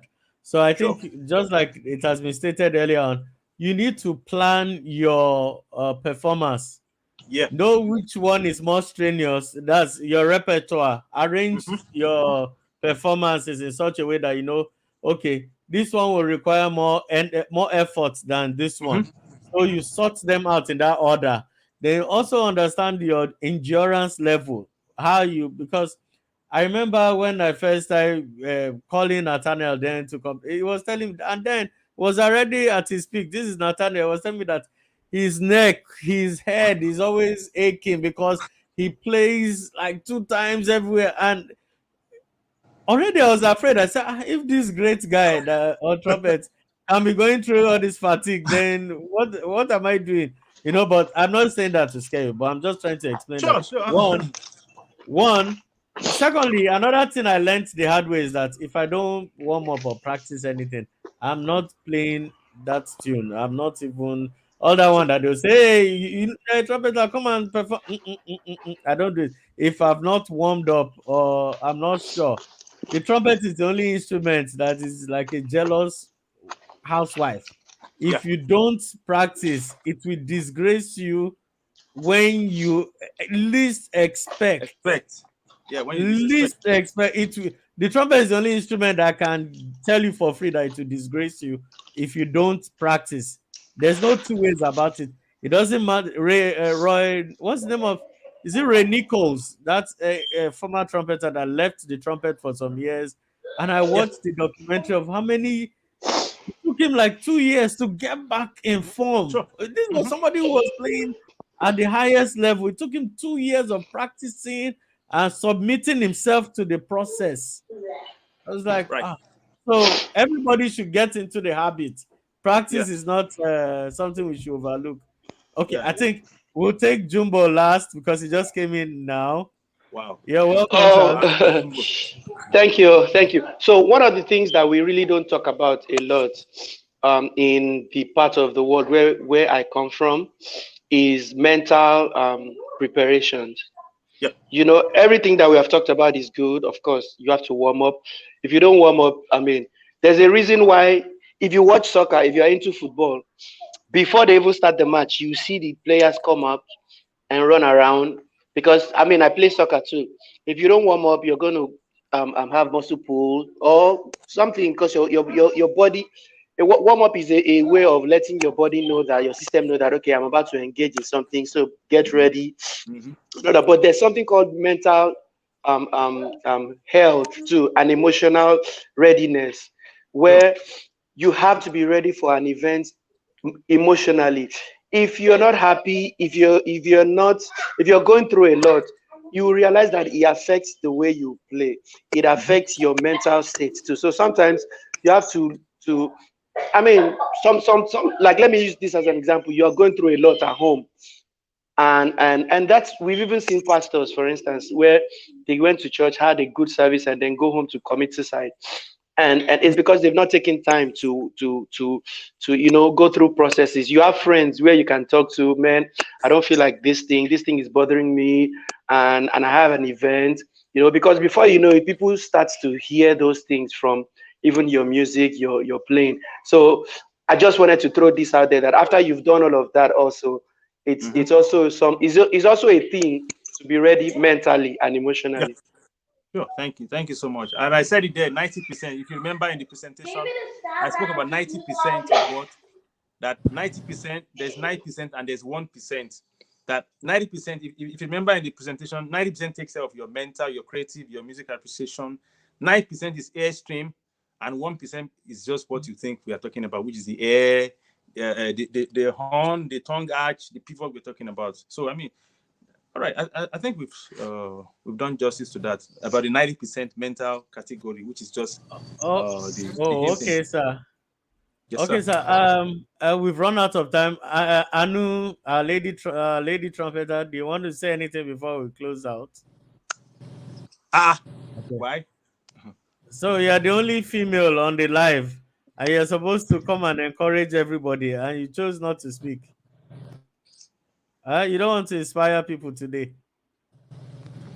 Okay, while Anu is planning to say something, sorry I'm not able to come on video. So I want to believe that this evening has been very insightful for everybody. The fundamentals that Mr. Ayo has talked about, I think, is perhaps one of the reasons why Nigerian trumpet players don't really sound good, because many of us skipped the process in the bid to become professionals overnight. So it will be very important for us to go back to the basics and unlearn and relearn, so that we can begin to produce the right syllable and the right sound that the trumpet should be produced. So I want to believe that it's been very encouraging. I want to say a big thank you to Mr. Ayo for your time and for the resource material that you've shared with us tonight. So over to Anu. Okay, thank you so much. I don't know if you can all hear me. Yeah, Firstly, we I'm Yes, can very, we hear very can. happy you. to be here. Okay, We can hear you. it's a privilege. It's a privilege to be here. And so I can remember when I met the host, Mr. Ayode. Thank you so much for everything. So I can remember I was a student at Muson then, and I didn't have a very good background in trumpet playing. Just started in church and playing hymns and all. Then I found myself in the midst of guys that were very good. I mean, my colleagues then and Muson were so good. And then my teacher would want me to play like them. And so every day I would cry. I wouldn't be able to move up or do anything. Those guys were playing at kind of speed I could never ever dream of playing. And that was when I met Mr. Yade. And then it took me back to the very, very beginning and it was like, see, just don't stress yourself. You can't play what these guys are playing.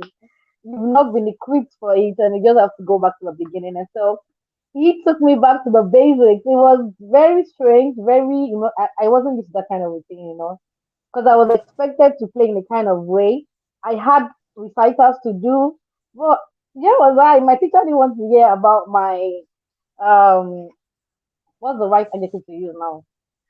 He didn't care about my background. He just wanted. He kept giving me urban exercises, and I mean not just like from page one. Like he would just jump to like page 300, and he would expect me to double tongue, triple tongue.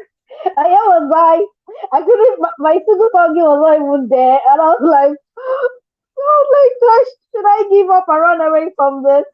And Mr. Aya really helped me. He took me back to page one of ABBA. You can imagine from the very basics and beginning. And I thank God that he was patient with me. And at the end of the day, I became a better person. Thank you so much. And I actually believe that. You didn't mention that you actually stole all the prizes that year Yes, after you graduated. You didn't mention that part. yes, I did. Oh Okay. yes, because in my first recital, it was so bad. Imagine my teacher gave me J- Joseph Haydn's concerto to play, and it was like compulsorily this is what you must play. And you can imagine somebody that had not even played. Sorry, who can tell me the simplest, please, or something? And they gave me concerto to play, and it was a big struggle. And funny enough, they gave me movement one and movement two. Oh my god! And you can imagine what happened on the stage that day. My first year recital was a total mess because I had not built the stamina, the techniques to perform the piece. But in my second year, after going through rigorous trainings with Mr. Yade. When I performed, I mean, from my first line, people were like, no, this cannot be Anu. This is the same girl that performed last year, and everything was a mess. You understand? There was a huge difference from the me then and then the me later, just because I was coached aright. So I actually feel that the foundation is key. I mean, it's very, very important, and you can't just keep it. Something you can't just keep. So I think it's very good that we hear this, and thank you, sir. I think that's all I want to say. Thank you, man. Thank Thank you, you Mr. very Ayo. much. And with that, we finally come to the end of this session. I would really like to appreciate our speaker today, Mr. Yade. You've done very, very well. You guys have really put the standards up for us. We are Thank sorry you. about the technical difficulties we experienced during the audio technical difficulties. However, I'm going to upload the entire presentation later on today onto the YouTube channel so that for those who missed this or those who felt it was disruptive could actually go back and watch them and learn from them. I also want to Thank thank you. Mr. President for his always his presence as usual. Want to thank Mr. Prestige, Mr. Pastor Jumbo, and okay, we have we have It's Mr. okay. Uche here, and Yeah. Mr. Demofe. Do I have your permission to finally log us out? Our director of programs. Yes, you can, sir.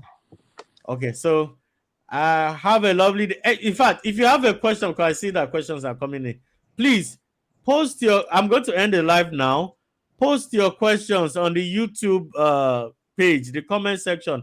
I'm sure Mr. Yade will see it later and respond to you appropriately. If you are Yeah. lucky, he might even give you a personal touch to your unique issues. Okay, so Okay. please don't. And one more thing, subscribe if you've not subscribed. Click the like button, and God bless you as you return back here next Monday. Okay, those on the panel, just stand by while we